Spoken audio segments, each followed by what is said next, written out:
주시는 하나님의 말씀 사무엘상 13장 15절에서 23절까지 말씀입니다.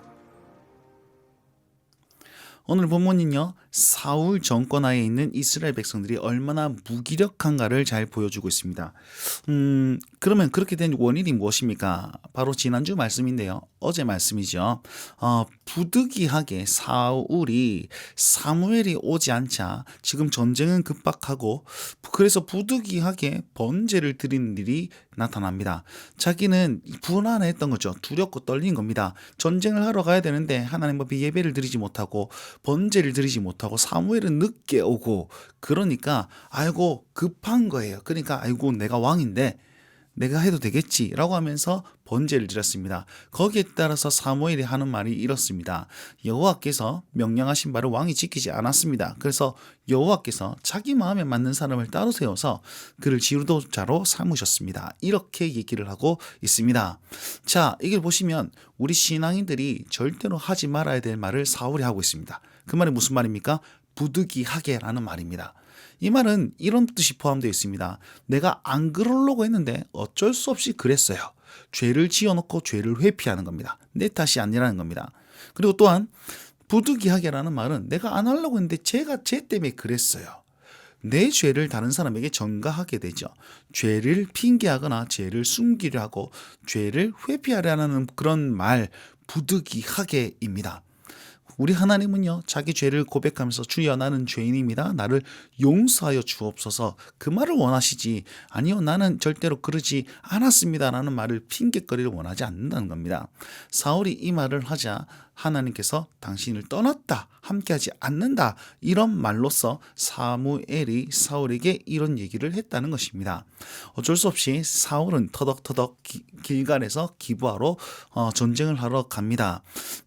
길갈에서 기부하러 갈 때, 길갈에서 출발했을 때는 사울과 함께 했던 사람들이 군사가 3,000명 가량 되었습니다. 그런데 이 실랑이가 있고 그곳에 전쟁터에 딱 도착했더니 600명으로 줄었습니다.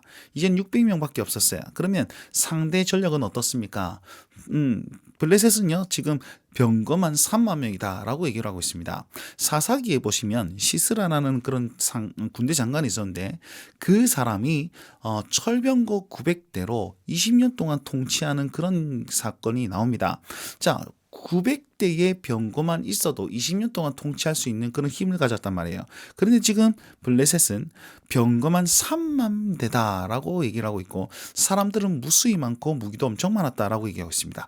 그리고 이들은 철제 무기를 가졌습니다. 이스라엘은 철제 무기가 없었습니까? 네, 성경의 말씀, 오늘 본문 말씀 보니까 이스라엘에 철공이 없으므로, 철을 절제할 수 있는 기술이 없으므로, 그래서 칼과 창은 딱 2개밖에 없었습니다. 사울이 하나, 그의 아들 요나단이 하나, 그 2개밖에 없었단 말이죠. 무기도 굉장히 이제 없고 인원수도 이제 쪼들리는 그런 실정에서 전쟁을 하러 갑니다. 자, 블레셋 사람들은요 이제 이런 사실을 알았는지 어쨌는지 승리를 확신했는지 군을 3개로 나눠가지고 인근 주변을 막 노략하기 시작합니다. 그 결과 어떻게 됐을까요? 주변 주민들이 이 마음이, 우리는 이제 구원자가 없구나, 우리는 큰일 났구나 라고 낙담하는 그런 마음을 가집니다. 포기하게 만드는 거죠. 두 번째 효과는요, 원군의 길을 막습니다. 자, 이제 600명밖에 없는데 다른 지역에서 이제 인원이 들어오면 안 되잖아요. 근데 이미 노력해가지고 그것을 이제 방어막으로 삼으면 이 사람들이 적군 블레셋 사람들이 어떻게 보면 이게 승리의 길로 나아갈 수 있다는 것이죠. 자, 이렇게 했습니다. 결국 정리해보자면 이스라엘 백성들은요, 군사의 숫자에서도 밀리고 무기의 질에서도 밀리고 또 원군이 요청할 수 있는 방안이 거의 없는 그런 실정 가운데 있었단 말이죠. 그러면 이스라엘 백성들은 어떻게 해야 됩니까? 오직 하나님만 의지하고 오직 하나님을 붙잡아야 되는데, 사울왕은 어떻게 했죠? 자기 마음대로 내가 부득이하게라는 말로 보시기에 악을 행하는 그런 모습들을 가졌단 말입니다. 자, 우리는 이 사실을 꼭 기억해야 됩니다. 우리는 사울의 실수를 반복하시면 안 됩니다. 아무것도 없을지라도 내게 확실한 것 하나, 눈에 보이진 않아도 하나님이 계신다는 사실을 믿어야 되는데, 눈에 보이는 것이 없어서 혹은 없어서 그렇게 전쟁에서 지는 것이 아니고, 실패하는 것이 아니고, 실수하는 것이 아니고, 눈에 보이지 않는 하나님을 의지하지 못해서 그렇다는 사실을 여러분 꼭 기억하셨으면 좋겠습니다. 철병거보다 좋은 무기보다 더 크신 분이 우리와 함께 하신다는 사실을 기억하며 살라는 뜻입니다. 자, 일단 내일 말씀 보시면 이렇게 살았던 사람 한 사람을 또 드러내시는데 그와 사울을 비교하고 있습니다. 한번 보시면 내일 말씀도 기대해 주시고요. 자, 이 말씀을 우리 삶에 한번 적용해 봤으면 좋겠는데요. 적당히 믿는 믿음은 핑계만 남습니다.